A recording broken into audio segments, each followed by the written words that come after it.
Yan, good morning mga kabiyahe. Good morning guys. Napakagandang spot ngayon ng ating napuntahan. At pumunta tayo dito sa aking barangay na pinanganakan. Dito po ako sa barangay na ito ipinanganak. Bumalik po tayo. Napakagandang spot ito mga kabiyahe. O, yan ang tinatawag po dyan na Mulad Bukad. Yan ang tinatawag sa amin na Mulad Bukad. Dyan po ako noon nag-aral ng elementary hanggang grade 3. Ayan po, dyan po ako kumakain at may bato po dito sa parte dito.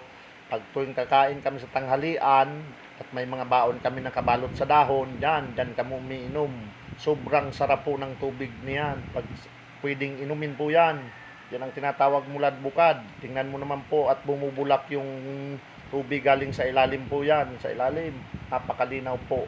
Napakaganda at ginawa na rin po ng swimming pool para diyan na rin maglaba yung mga gustong maglaba, yung maliligo, diyan na rin. At sa taas po niyan, pagdating sa taas, ayan, may ginawa na rin pong swimming pool talaga.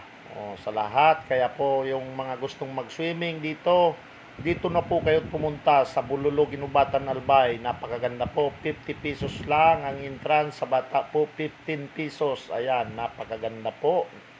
Ginawa na po yan. Pinaganda na. Sos, tuwang-tuwa ako nang makita ko ang ganda na ngayon ng aking noon kinakainan ko lang yan sa tanghalian. Diyan ako nanananghalian eh. Ayan.